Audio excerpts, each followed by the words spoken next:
Hey Year 10. Um, Today I'm going to show you how to create a Choropleth map. Now I'm going to show you how to create it using an online mapping system. It's called ArcGIS. So that is the system I am on now.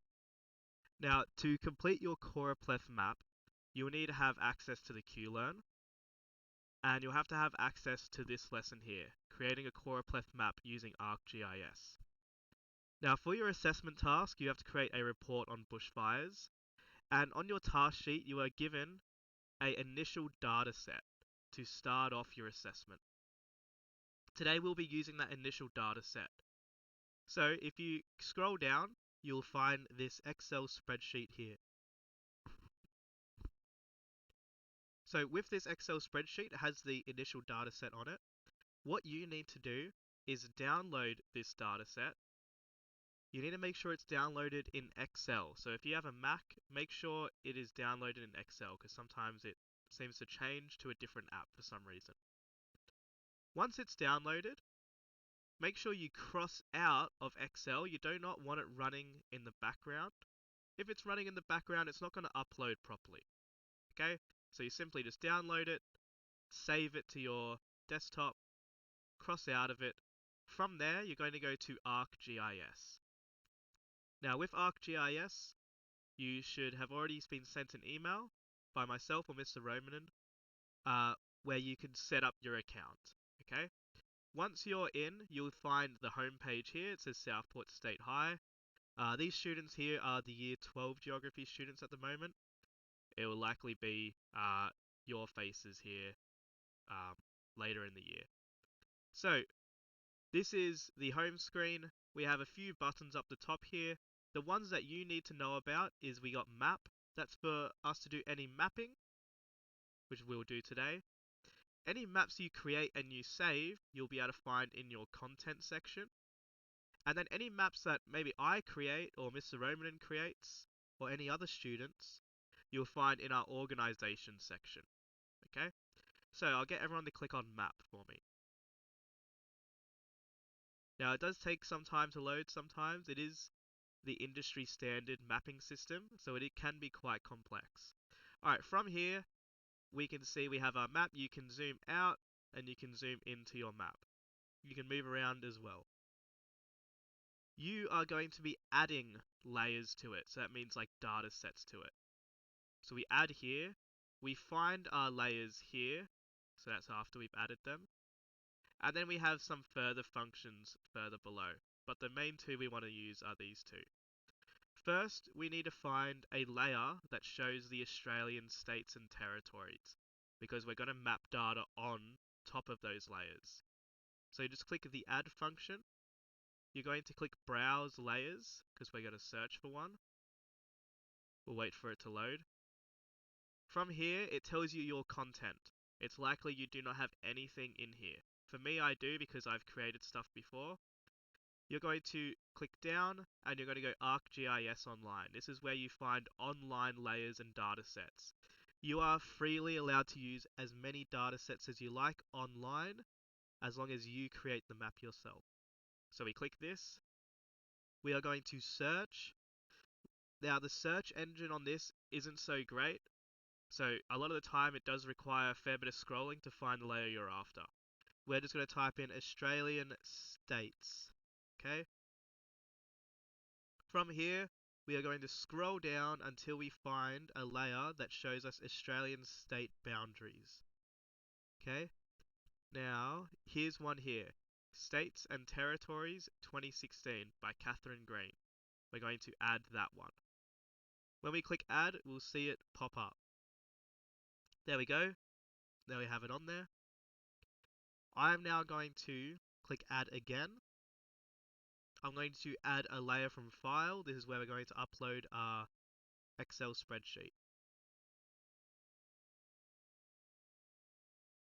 Alright, we go your device or your OneDrive, depending on where you saved it. Now, there'll be a few things will come up. Here, just keep it the exact same, okay? So it's already on this, just keep it the same. Click next. From here, again, you keep all of this the same. You click next again. Okay, here, location settings. It says it's found none. We need to change that. We need to scroll up to one that says addresses or place names, because we do have the names of states and territories. Here it says location type not used. We click on that. We change it to state and territory. Okay. Now we click next. Now here you'll have to create a title. If the title has been used by another student, you cannot use it. So it might take a little bit to find the title that no one's used, okay? So if I go, there we go. So I've been able to create a title. Now, this is not going to be the title that shows up on your map. This is just the title of the layer you're adding. That's it, okay? So we go create and add to map.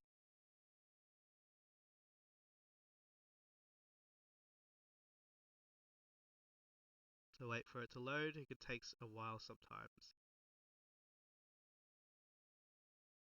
Alright, there we go. So when we click on this layers section, we should see we have two layers. We have our states and territories. You can click it off so you can't see it. Turn it back on with the little eye icon. Now currently, these little red dots are indicating the bushfires that existed in 2019 and 2020. We want to change that so it's Choropleth. Choropleth map means the darker the color represents a higher value, lighter the color a lower value. So to do that, we also have a menus on this side, on the right hand side. We want to go to the tool that says analysis. So click on that one. On here, you click the one that says tools. And we want to click join features. So we have a target layer.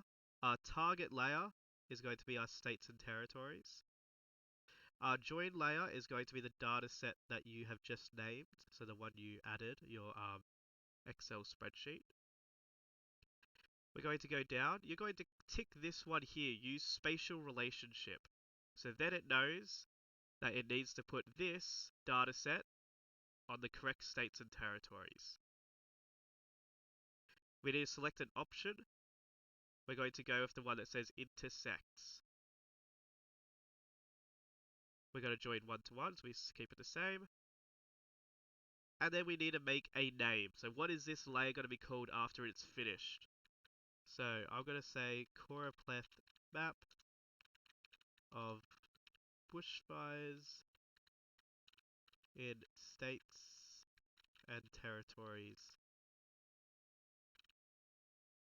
2019 and 2020. Okay, now just having a look through it, that looks all correct. I should be able to click run, and now it will create my layer. It will be able to merge the two together and create a Choropleth map soon.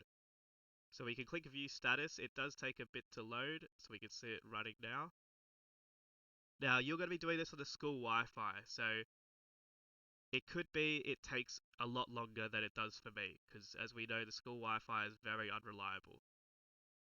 But you just have to be patient.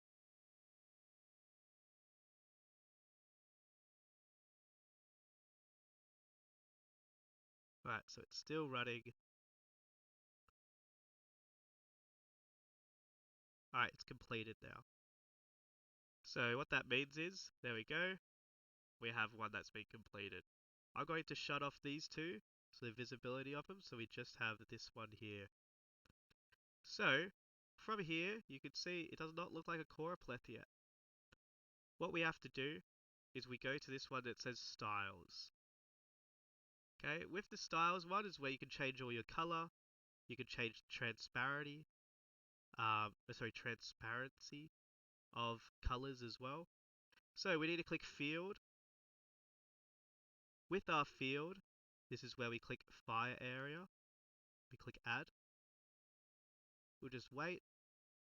And here, we can choose what type of map we want. So we can have proportional symbol map. So you created one of these in your exam. So the larger the symbol means more hectares were burnt. But we do not want a proportional symbol. We want to go for a Choropleth. So we click this one down here. So after I click it, bang, there we go, Choropleth Map. It has a legend here already. Now, if you wanted to change the colors, which I highly recommend you do, so that your report looks at least somewhat different to the other students in the class, you click Style Options. In Style Options, you can click Symbol Style. You can change the color. You can change the range as well. So that means your breaks. If you want it that, it's a darker color for some breaks and a lighter color for others, and so on. And so you can see it changing there. And you can say, yeah, you can change the color here as well. So after you do all that, you click Done anytime you're finished. Done again. And there's our map. Now with our map, we need to put it on our Word document so for our report. To finish it off, we click, let me find it, I believe it's print. Here we go. And you want to print to a PDF, okay? You can print to like JPEG and stuff like that, but you can just print it PDF. You can change the template of it, so if you want it landscape, if you want it portrait, the size you want it. It might just have to mess around with it until you have the size you like. But always click advanced options, because on here you can set your scale, which you definitely want to have, because remember you need bolts. You can write the author, so like where your data set is from if you want. You can include a legend, and you can include a north arrow, okay? Then you just click export. It will load down here, and then you'll be able to have a look at it.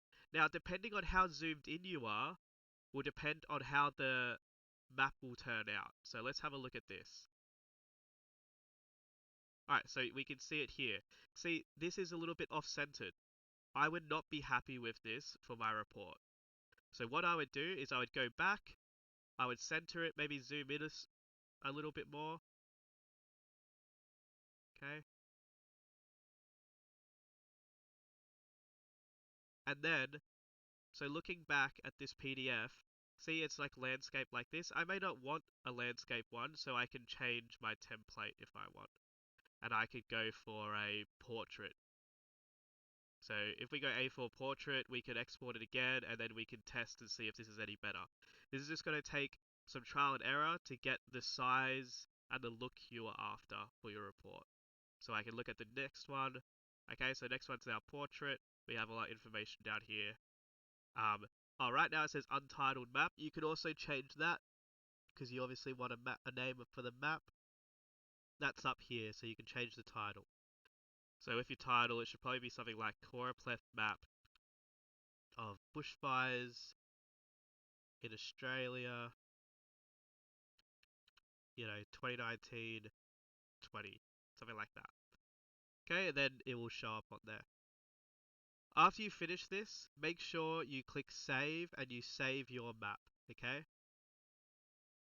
Otherwise, that is all. Thank you for watching.